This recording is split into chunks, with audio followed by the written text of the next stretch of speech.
नमो नमः मित्रों, एक बार पुनः चाणक्य गुरु के डिजिटल प्लेटफॉर्म पर मैं आप सभी का हार्दिक स्वागत करता हूं। साथियों, विगत कक्षा में हम तृतीया विभक्ति कंप्लीट कर चुके हैं, यानी कि हमारा जो कारक चल रहा था उसमें करण कारक कंप्लीट हो चुका है। आज हम पढ़ेंगे अगला जो हमारा कारक है वो है संप्रदान कारक। संप्रदान कारक के विषय में चर्चा करते हैं। तो सबसे पहले देखिए संप्रदान कारक, कारकों में इसकी गणना करें तो चौथे नंबर पे हमारा जो ये कारक है, पहले नंबर पे कर्ता, दूसरे पे कर्म, तीसरे पे करण और चौथे नंबर पे संप्रदान कारक। संप्रदान कारक जो है इसमें इसका चिन्ह यानी कि संप्रदान कारक का चिन्ह पढ़ें। संप्रदान कारक का चिन्ह क्या हो गया है? केली।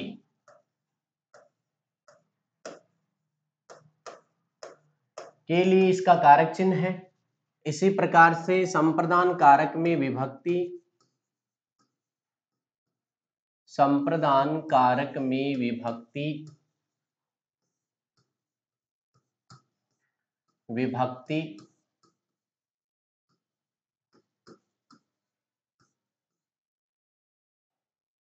चतुर्थी विभक्ति हो जाती है।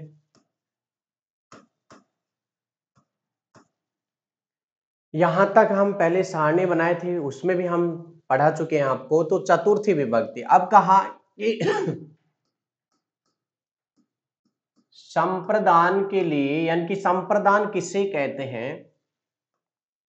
संप्रदान एक संज्ञा होती है, संप्रदान संज्ञा सूत्र,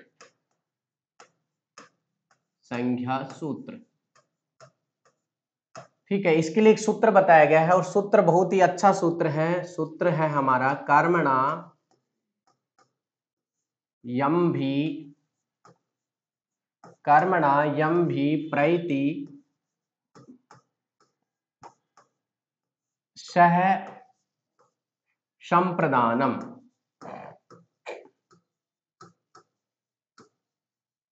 देखिए सूत्र में क्या बताया है? कर्मणा यम भी प्रैति सह संप्रदानम। पुनः एक बार और उच्चारण कर रहा हूं, कर्मणा यम भी प्रैति सह संप्रदानम। क्या कह दिया सूत्र में? देखिए यहां पे कि कहा कि दान कर्म के द्वारा, यानी कि दान कर्म के द्वारा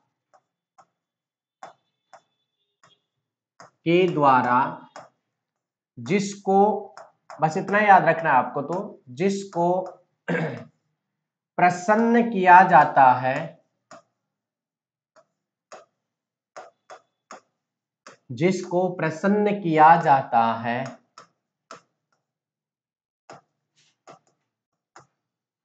उसमें चतुर्थी विभक्तियां, उसमें संप्रदान संज्ञा हो जाती है,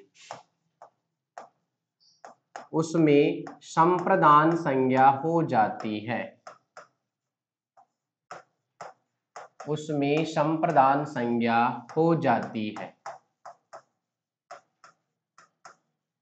लीजिए अब यहां पे एक बात बताई गई कि दान कर्म के द्वारा जिसको प्रसन्न किया जाता है, यानी कि जैसे मान लीजिए मैं किसी को दान दे रहा हूं और उसमें वो प्रसन्न हो रहा है, बिल्कुल सही बात है। जैसे मान लीजिए कोई गरीब ब्राह्मण है, उसको यदि हम गाय देंगे या धन देंगे तो वो प्रसन्न होगा, क्योंकि उसकी जो अभिलाषा थी वो पूर्ण हो चुकी है, प्रसन्न हो रहा है। तो यहाँ पे भी यही बताया गया है कि दान कर्म के द्वारा जिसको हम प्रसन्न करते हैं उसमें संप्रदान संज्ञा हो जाती है, ठीक है। संप्रदान संज्ञा होने के बाद में एक सूत्र आता है कि कह दिया चतुर्थी संप्रदाने। सूत्र कौन सा है? चतुर्थी संप्रदाने। चतुर्थी संप्रदाने सूत्र कहता है कि जहां संप्रदान संज्ञा होती है, क्या कह दिया? जहां संप्रदान संज्ञा होती है, संप्रदान संज्ञा होगी या होती है, वहां चतुर्थी विभक्ति होती है, वहां चतुर्थी विभक्ति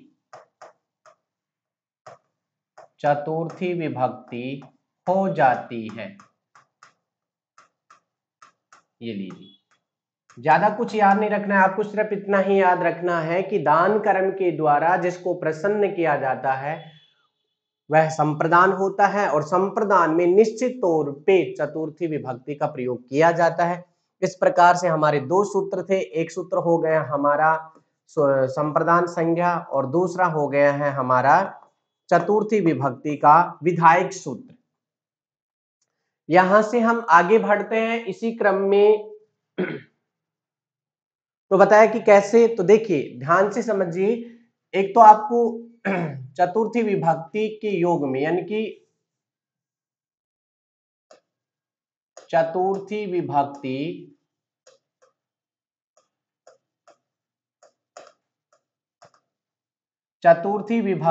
दा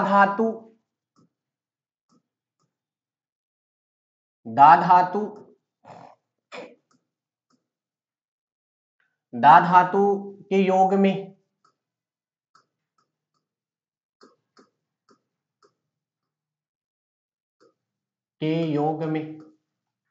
और दूसरी यहां पे मैं आपको बताना चाहता हूं यच्छ धातु होती है। यच्छ का अर्थ भी क्या होता है, देना ही होता है।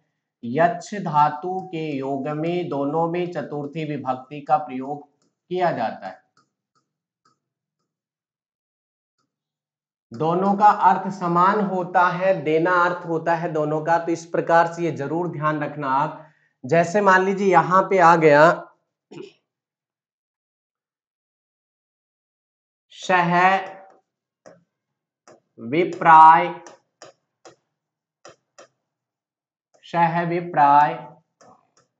गाम ददाति।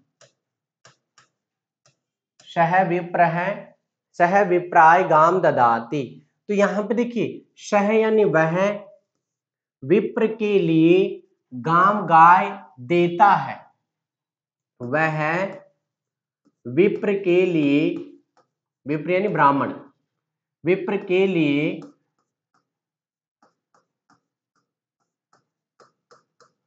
गाय देता है। अब दान कर्म किसको कर रहा है, विप्र को कर रहा है, यानी कि ब्राह्मण को कर रहा है। तो इस प्रकार से यहाँ पे जो प्रसन्न होने वाला है वो कौन हुआ, हमारा विप्र। विप्र प्रसन्न हुआ, तो जो प्रसन्न होता है, जिसको प्रसन्न किया जाता है, उसमें हमें चतुर्थी विभक्ति करनी है। जैसे मान लीजिए एक गुरु है, वो पुस्तक देता है, किसको, बालक को पुस्तक देता है। जैसे मान लीजिए निर्धन बालक है, गरीब बालक है, असहाय बालक है, उसकी सहायता करता हो कोई गुरुजन, तो वहां पे जिसकी सहायता हो रही है, यानी कि जिसके लिए दिए रहा है। जैसे मान लीजिए सुरेश है मोहनाय पुस्तकम ददाति, सुरेश है मोहनाय पुस्तकम ददाति। सुरेश मोहन के लिए पुस्तक देता है, या फिर गुरु मोहनाय पुस्तकम ददाति, गुरु मोहन के लिए पुस्तक देता है। यानी कि जो देने वाला है उसमें हमें चतुर्थी विभक्ति नहीं करनी है, जो लेने वाला है या जो प्रसन्न हो रहा है उसमें हमें चतुर्थी विभक्ति करनी है। इसी क्रम में और देख लीजिए, जैसे मान लीजिए आ गया सा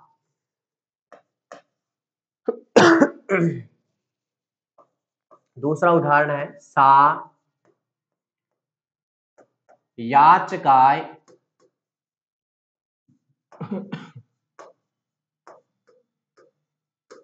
धनम ददाति। क्या है यहाँ पे, सा यानी वह, याचका यानी भिखारी जो है, धनम ददाति। तो यहाँ पे जो प्रसन्न हो रहा है, धन से प्रसन्न जो हो रहा है, धन जिसके लिए दिया जा रहा है, यहाँ पे सा ददाति, यह दान कर रही है। क्या, दा धातु यहाँ पे आ रहा है, वो किसके लिए आ रहा है, याचक के लिए, कि याचक को दान धन दे रही है कोई, तो याचक में हमें चतुर्थी विभक्ति करनी है। याचक शब्द में चतुर्थी विभक्ति हो गई है। इस प्रकार से यहाँ पे बताया कि कर्मणा यम भी प्रैति श संप्रदानम, दान कर्म के द्वारा जिसको प्रसन्न किया जाता है उसमें हमें चतुर्थी विभक्ति करनी है। यदि दान कर्म नहीं हो, यहां पे मैं आपको बता देता हूं नोट लगा करके,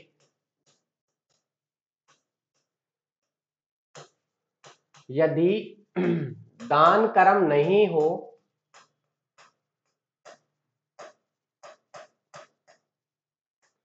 हो तो षष्ठी विभक्ति होगी, तो षष्ठी विभक्ति होगी।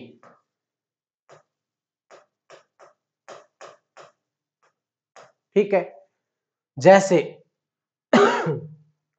जैसे याचकस्य वस्त्राणि ददाति, याचक को, याचक के लिए, याचकस्य, याचक को वस्त्रम ददाति, वस्त्राणि ददाति, एक वस्त्र है तो वस्त्रम आ जाएगा, बहुत सारे हैं तो वस्त्राणि आ जाएगा।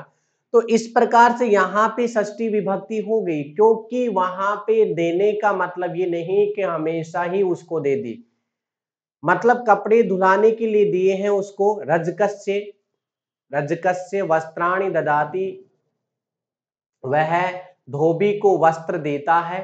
तो यहाँ पे देना उसका ये नहीं कि रजक है वो प्रसन्न हो जाए, वो सिर्फ वहां पे क्या हो रहा है मित्रों, वहां पे कुछ समय के लिए दिया, उसके बाद में धुलाई करने के बाद में वापस ले लिया, तो वहां पे चतुर्थी विभक्ति न होकर के षष्ठी हो गई है। इसी क्रम में हम चलते हैं नेक्स्ट, एक वार्तिक और बना दी हमारे कात्यायन जी ने कहा कि क्रिया, इसी चतुर्थी विभक्ति में है, क्रिया यम भी प्रैति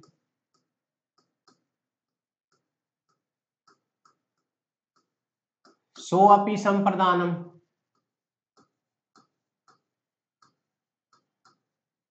सो अपि संप्रदानम, क्या कह दिया कि क्रिया के द्वारा, अभी बताया कि कर्म के द्वारा, दान कर्म के द्वारा, क्रिया के द्वारा जिसको प्रसन्न किया जाए,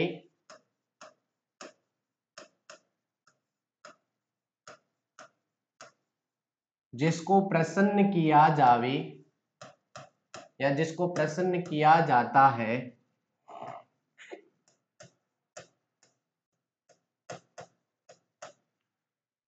उसमें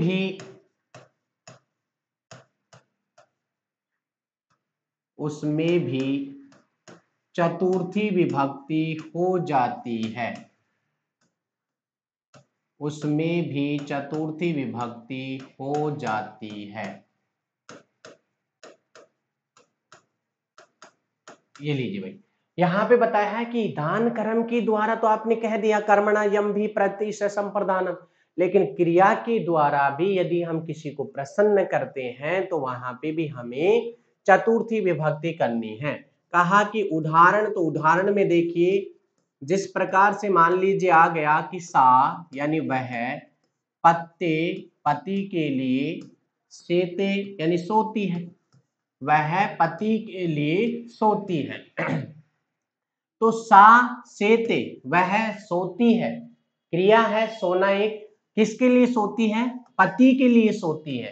तो यहाँ पे क्रिया के द्वारा किसी को प्रसन्न किया जा रहा है, और किसी को किसको किया जा रहा है, कहा कि पति को प्रसन्न किया जा रहा है। तो इस प्रकार से पत्ते इति अत्र चतुर्थी विभक्ति स्यात्। इसी प्रकार से जो दूसरा है उदाहरण, उसमें देख लीजिए, माता, माता बालकाय, माता बालकाय दुग्धम पिबती, माता बालकाय यानी कि माता है बालक के लिए, बालक के लिए दूध पीती है, इस प्रकार से देखिए यहाँ पे बताया गया कि माता बालक के लिए दूध पीती है। तो मित्रों इस प्रकार से यहाँ पे कहा कि ये जो क्रिया आदि हो रही है, क्रिया के द्वारा जिसको प्रसन्न किया जा रहा है, यहाँ पे माता यानी कि बच्चा रोने लग गया और उस समय हुआ क्या कि बच्चा दूध नहीं पी रहा था, लेकिन माता भी साथ साथ पीने लग गई, तो वहां पे प्रसन्न कौन हो रहा है, बालक हो रहा है, और वो भी साथ साथ दूध पीने लग गया। इस प्रकार से क्रिया के द्वारा भी यदि मान लीजिए कोई क्रिया करके किसी को प्रसन्न कर रहा है तो वहां पे भी हमें चतुर्थी विभक्ति करनी है। इसी क्रम में हम बढ़ते हैं आगे। तो कह दिया भाई अगला जो सूत्र है वो है चतुर्थी विभक्ति का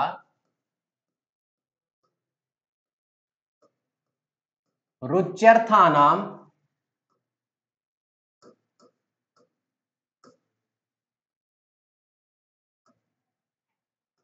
प्रीयमाण है।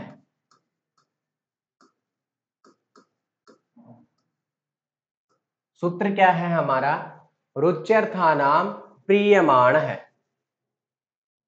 जी बिल्कुल, रुच्यर्थानाम प्रीयमाण है। यहां पे बताया, देखिए आपको भी समझ में आ गया होगा सूत्र कि रुचि अर्थ यानी कि रुचि अर्थक धातुओं में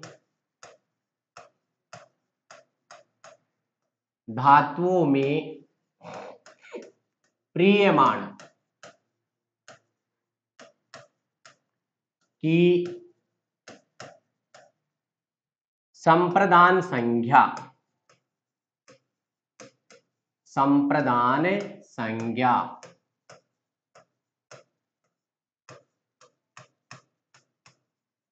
हो जाती है। और संप्रदान संज्ञा होगी तो चतुर्थी विभक्ति, तथा चतुर्थी विभक्ति भी। ठीक है, तो यहां पे देखिए कहा कि रुचि अर्थक मतलब आपको वाक्य में रुच धातु अच्छा लगना, रुच धातु का योग मिले तो चतुर्थी विभक्ति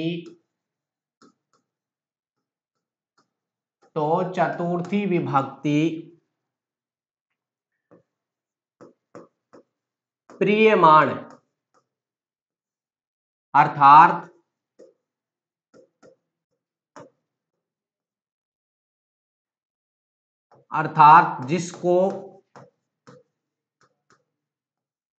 जिसको रुचिकर है या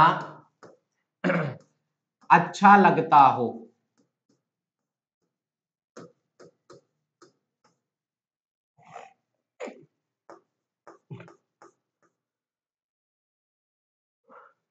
उसमें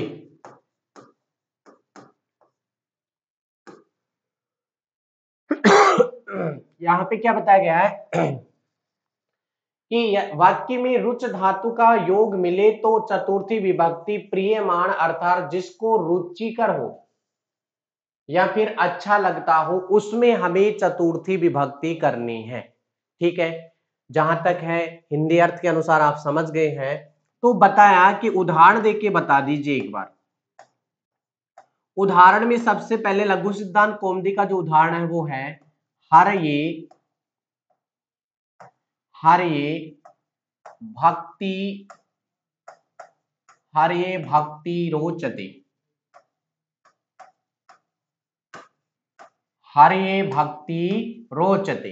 क्या कह दिया यहां पे, देखिए हरि को भक्ति रोचते। ठीक है, ध्यान से समझिए, यहां पे जिसको रुचिकर है यानी कि भक्ति रोचते, किसको अच्छी लग रही है भक्ति, कहा कि हरि को, तो हरि में आपको चतुर्थी विभक्ति करनी है। इस प्रकार से यहां पे आपकी चतुर्थी विभक्ति हुई जो प्रियमाण है ये हमारा प्रियमाण है, यानी कि हरि यहाँ पे प्रियमाण है, हरि जो है हमारा यहाँ पे प्रियमाण है। आपको तो ये ध्यान रखना है कि जहां पे रुच धातु का प्रयोग हो गया और जिसको रुचिकर है, जिसको अच्छा लग रहा है, उसमें हमें चतुर्थी विभक्ति करनी है। इसी क्रम में हम चलते हैं आगे। तो देखिए, जैसे मान लीजिए बालक को लड्डू अच्छा लगता है, बालक को लड्डू अच्छा लगता है। तो देखिए बालकाय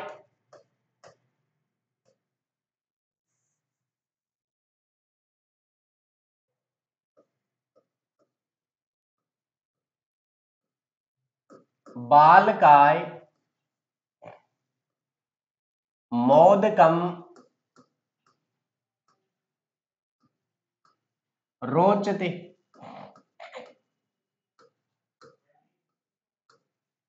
बालकाय मोदकम रोचते।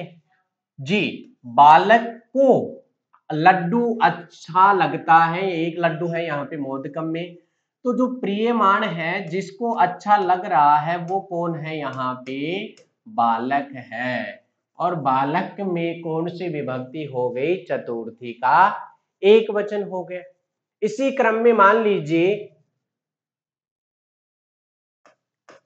तीसरा जो उदाहरण है हमारा वो है मह्यम।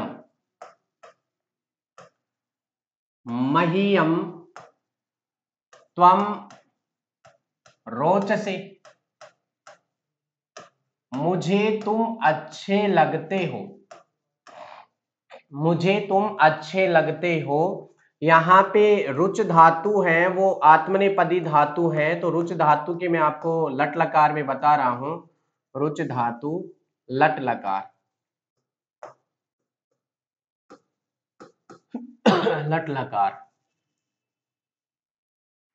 देखिए किस प्रकार से बनते हैं ये? रोचते, रोचेते, रोचन्ते, रोचसे, रोचेथे, रोचध्वे,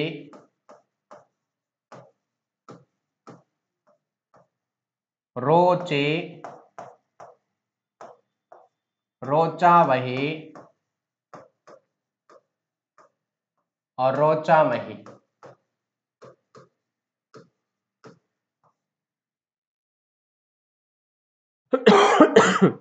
इस प्रकार से रूप चलते हैं इसके। तो यहाँ पे देखिए रुच धातु हो गई है। और तीसरा जो हमारा उदाहरण था वो था मह्यम। मह्यम यानी कि मुझे रोच से, मुझे तुम अच्छे लगते हो। तो यहाँ पे जिसको अच्छा लग रहा है उसमें हमारी यहाँ पे चतुर्थी विभक्ति हुई है, यानी कि जिसको पसंद है उसमें चतुर्थी विभक्ति हुई है। तो इस प्रकार से रुच्यर्थानाम प्रियमाण है जो सूत्र है वो हमारा कंप्लीट होता है। नेक्स्ट हम पढ़ते हैं, बहुत ही अच्छा सूत्र है, लगभग लगभग यहां से प्रश्न पूर्ण रूप से आ भी सकता है। सूत्र है हमारा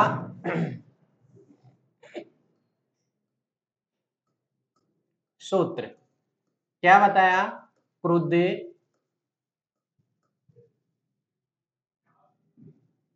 क्रुद्ध द्रुह है,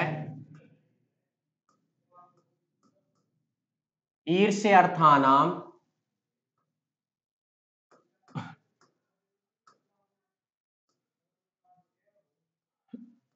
ईर्ष्यर्थानाम यम प्रति कोपः। ये लीजिए, ये सूत्र है हमारा। क्रुद्ध द्रुह है ईर्ष्य अर्थानाम यम प्रति कोपः। क्रुद्ध द्रुहे, क्रुद्ध द्रुह है ईर्ष्य अर्थ सूत्र है। पुनः देखिए एक बार,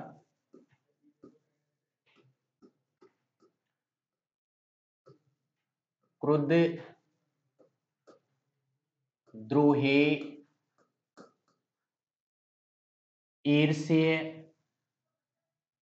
क्रुद्ध द्रोह ईर्ष्य ईर्ष्यासूयर्थानाम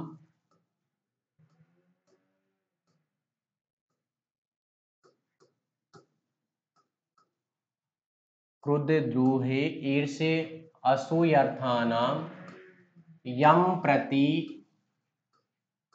कोप है। ये लीजिए जी, अशुद्ध नहीं है, ये बिल्कुल शुद्ध है। क्रुद्ध द्रुह है, ईर्ष्य असूय अर्थानाम यम प्रति कोप है। यहां पे बताना ये चाहता है कि देखिए सबसे नंबर पहले पे इस सूत्र में मैं आपको बता देना चाहता हूं, इस सूत्र में 4 धातु है। इस सूत्र में 4 धातु हैं, इनके योग में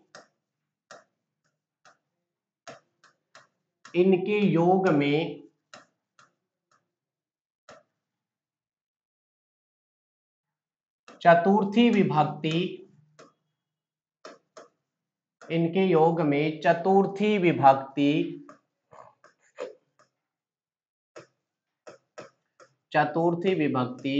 हो जाती है,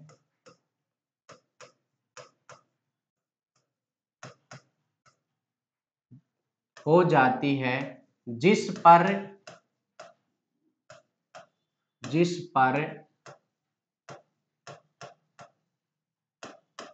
क्रोधादि हो, जिस पर क्रोध आदि हो, यानी कि क्रुद्ध है, द्रुह है, ईर्ष्य असूय। अब ये 4 धातु कौन कौन सी है तो देखिए, 1 नंबर पे है क्रुद्ध धातु है, क्रुद्ध धातु। 2 नंबर पे कौन सी धातु है, कहा कि द्रुह है धातु। 3 नंबर पे जो धातु है हमारी वो है ईर्ष्य धातु। 4 नंबर पे जो धातु है वो है असूय धातु। अच्छा, इन धातुओं के योग में आपको चतुर्थी करनी है। कहा कि क्रुद्ध में रूप हमारा कैसे बनेगा, तो आपको रूप हमेशा ये मिलेगा क्रुध्यति। क्या मिलेगा रे, क्रुध्यति। इसी प्रकार से द्रुह धातु में मिलेगा आपको द्रुह्यति, द्रुह्यति। फिर कह दिया कि ईर्ष्यति, ईर्ष्यति। इसी क्रम में असूयति, असूयति। इस प्रकार से देखिए ये आपको अंत में पद मिलेंगे, यानी कि ये तिगंत पद है, ये मिलेंगे आपको। और इसका अर्थ जो है वो है क्रोध करना, क्रोध करना। इसी प्रकार से द्रोह का अर्थ होता है विद्रोह करना।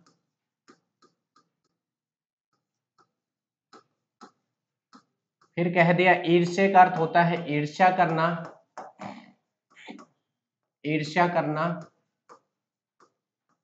और कह दिया कि असूयति यानी निंदा या फिर जलना, किसी से जलन महसूस करना।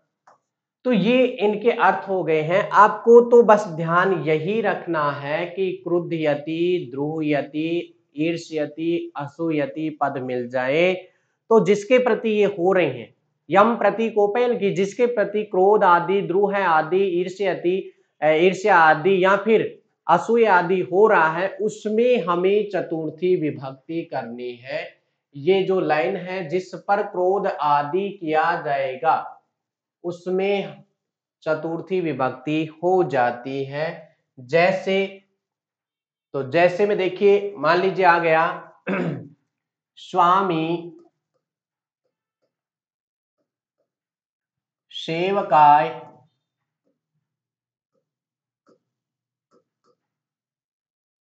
क्रुध्यति, स्वामी सेवकाय क्रुध्यति। स्वामी है वो सेवक पर क्रोध करता है। क्या है यहां पे, स्वामी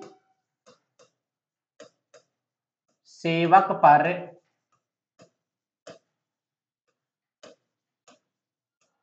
क्रोध करता है।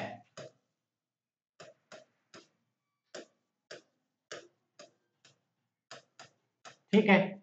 इसी प्रकार से जो दूसरा है, देखिए स्वामी क्रुध्यति, स्वामी क्रोध करता है। यम प्रति कोप है, किसके प्रति कर रहा है? तो यहां पे बता दिया कि सेवक के प्रति करता है। इसी प्रकार से मान लीजिए आ गया दुर्जन है,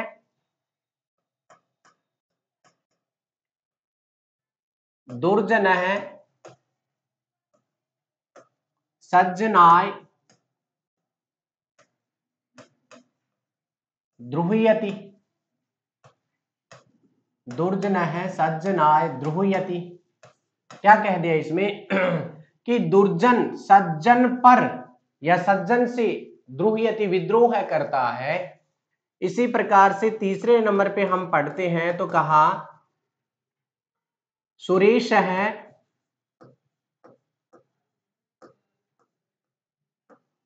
मोहनाय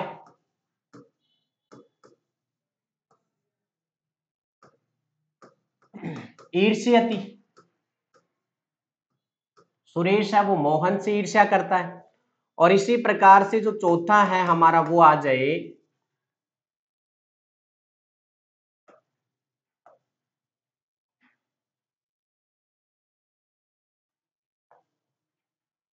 कमलेश है, कमलेश है रमेशाय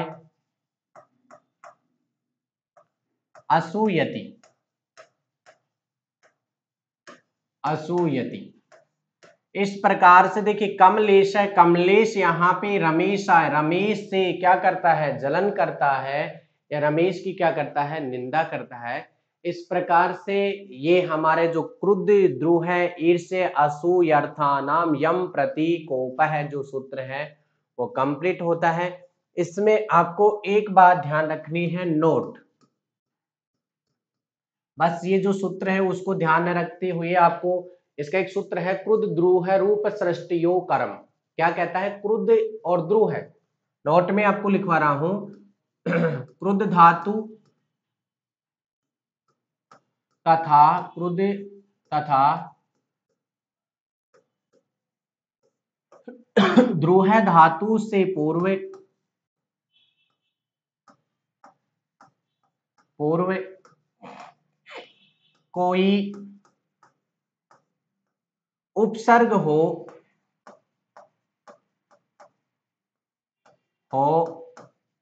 तो तो द्वितीया विभक्ति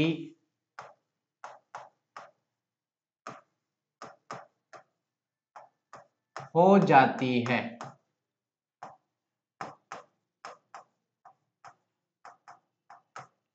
ओनली यानी कि केवल, केवल इन दोनों धातुओं के योग में,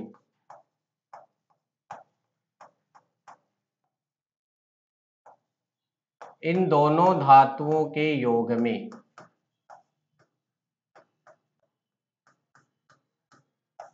योग में, ठीक है। तो इस प्रकार से देखिए क्रुद्ध तथा द्रुह धातु से पूर्व कोई उपसर्ग हो, मतलब आपको जैसे क्रुद्ध धातु है द्रुह धातु है उससे पहले उपसर्ग मिल गया तो उसमें आपको चतुर्थी विभक्ति न करके आपको वहां पे द्वितीया विभक्ति करनी है। कहा कि उदाहरण, तो उदाहरण में देखिए जैसे रमेश है, रमेश है मोहनम संक्रुध्यति, संक्रुध्यति। ये लीजिए यहां पे देखिए, यहां पर क्रुद्ध धातु से पूर्व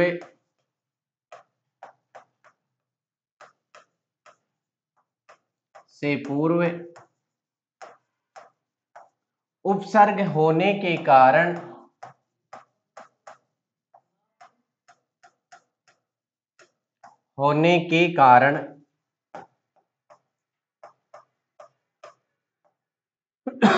मोहन में